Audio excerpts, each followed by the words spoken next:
When people think about blood sugar spikes, they usually picture sweet foods, cakes, candy, or soda. But what about red meat? Steak, beef, or lamb doesn't taste sweet at all. So does it affect blood sugar? And is it safe for people watching their glucose levels? Let's break it down. First, the basics. Blood sugar mainly rises when we eat carbohydrates. That's because carbs are broken down into glucose, which then enters the bloodstream. Red meat, however, contains almost no carbs. It's mostly protein and fat.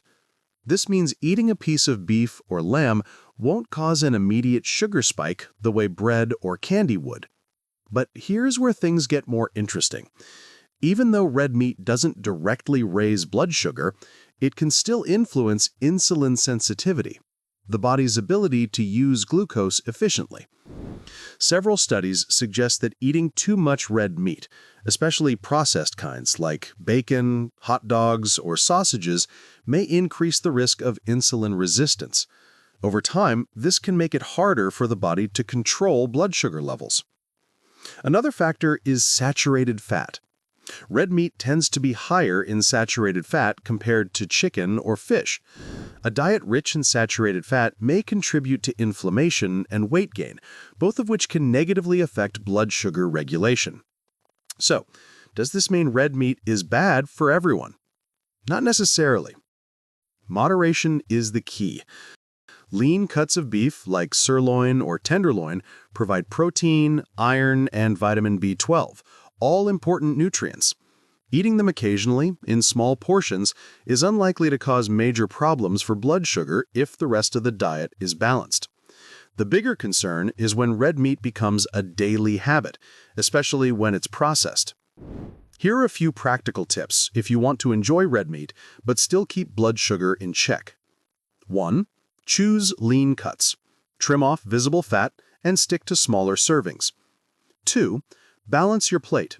Pair meat with high-fiber vegetables, beans, or whole grains to help your body process glucose more effectively. 3. Limit processed meat.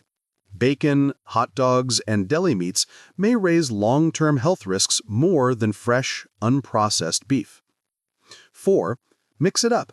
Swap some red meat meals with fish, chicken, or plant-based proteins like lentils and tofu. This variety supports better overall blood sugar balance. In short, red meat doesn't directly spike your blood sugar the way carbs do, but eating too much of it, especially processed versions, may increase the risk of insulin resistance over time.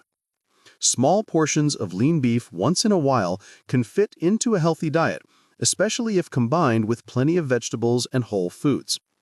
So the next time you see steak on the menu, remember, it's not about cutting it out completely, but about balance and moderation.